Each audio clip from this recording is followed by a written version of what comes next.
ਅਸੀਂ ਉਸ ਨੇ ਡੰਡ ਕਰਨਾ ਇੱਧਰ ਆ ਜਾ लैंड करने का रूल थोड़ी है आपसे बोलना नहीं बयान कर सकते ना नॉट ਛੋਟੇ ਸਾਡੇ ਸੇ ਉਹ ਤੋਂ ਨਹੀਂ ਇਹਨੂੰ ਬੋਲਣ ਦੀ ਗਲੀ ਉੱਤੇ ਪੜ यार कैमरा ਕੀ ਗੱਲ ਹੈ ਯਾਰ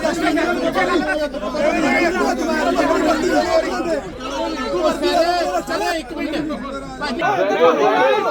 वेरी सॉरी नहीं इतनी गलत हो गई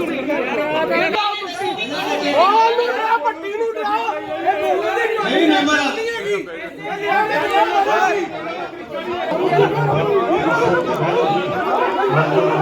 सारे कौंसलर साहब फिर बेनती है कि अपनी अपनी सीट पे बैठ जाएं। सारे कौंसलर साहब अपनी अपनी सीट पे बैठे। ये हाउस की मीटिंग हो रही है ਇਹਦੇ ਵਿੱਚ ਕਿਸੇ ਨੂੰ ਬਦਤਮੀਜ਼ੀ ਕਰਨਾ ਨਹੀਂ ਹੈ। ਕਿਸੇ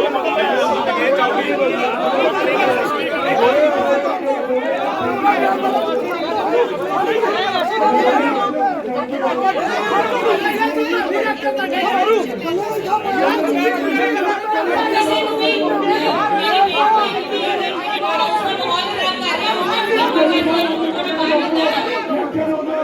सारे काउंसलर साहब अपनी सीट पे बैठन जी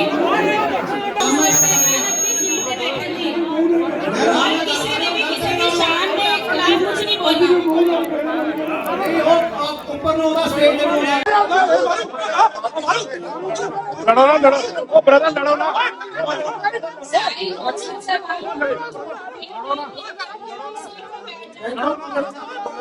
सारे काउंसलर साहब अपनी सीट पे बैठे हाउस की मीटिंग कर रही है ਇਹਦੇ ਵਿੱਚ ਕਿਸੇ ਨੂੰ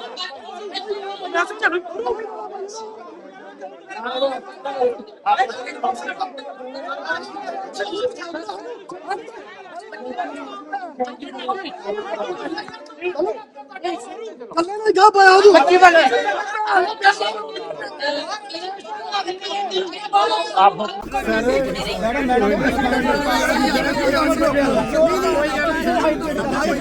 ਤੁਹਾਡੇ ਐਸਐਚਓ ਨੂੰ ਬੋਲਣ ਦਾ ਨਹੀਂ ਪਤਾ ਤੁਹਾਡੇ ਐਸਐਚਓ ਨੂੰ ਨਹੀਂ ਪਤਾ ਵੀ ਹੱਥ ਕਿੱਦਾਂ ਪਾਈ ਨਾ ਫਿਰ ਕਿਸੇ ਪਿੱਛੇ ਜਗ੍ਹਾ ਛੱਡ ਯਾਰ देखो हाउस है इकट्ठे होंगे है पूरे परिवार के मैंबर तो वो नैचुरली है जिहदे मन के वलवले होंगे उन्होंने पेश करने ने बट ऐसा कोई दिक्कत नहीं हुई है सो जी अज की मीटिंग सी जी इलैक्शन प्रोसैस स्टार्टअप करने की सी वो सारे सामने क्लीयर की गई है और सारे सर्वसम्मति के नाल इस चीज़ को परवानिया गया है कि बैलेट के राही जो प्रॉपर प्रक्रिया वो राही जोड़े FNCC के 2 मैंबरस के इलैक्शन है वो किए जाएंगे और अज शाम 5 बजे तक नॉमीनेशन फॉर्म डिपॉजिट करवाने का जोड़ा समा है वो निर्धारित किया गया है।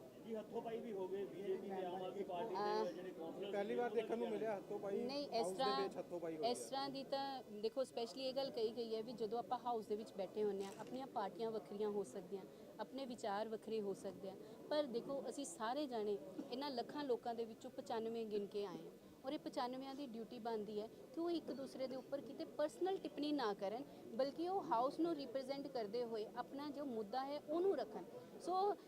हिदायत भी दी गई भी किसी ने अपनी सीट तो नहीं उठना और इस चीज़ लिए सख्ती के नाल नैक्सट टाइम तो असी अपने काउंसलर्स को बुला के स्पैशली ये गल कवांगे भी कि कोई भी जी न्यूसेंस टॉलरेट नहीं की जाऊगी आपां एक रोल मॉडल की तरह पेश आने अपने पूरे शहर वास्ते सो नैचुरली इस चीज़ का ध्यान रखा जाना चाहिए बाकी जिथे परिवार के 2 मैंबर इकट्ठे होंगे कई बार मन मुटाव हो ही जाता है जी बिल्कुल नैचुरली इस चीज़ को वॉच आउट करके जो वोटिंग की प्रक्रिया है वो अकॉर्डिंग टू एक्ट जी बाय बैलेट पेपर राही और बाकी सैकटरी साहब ने पूरा एक नॉर्म जो अगे रीड आउट कर दिता है वो अकॉर्डिंग होएगी और इस तो बाद जिन्ने नॉमीनेशन आउणगे we are waiting for the nomination जिन्ने नॉमीनेशन होंगे उस प्रक्रिया के मुताबिक हाँ जी उस दिन सेम डे नीति जाएगा इलैक्शन मीटिंग सी जनरल हाउस की मीटिंग सी की सीगा क्योंकि इलैक्शन भी नहीं होए तो जनरल हाउस की प्रोसीडिंग लेकिन जी ये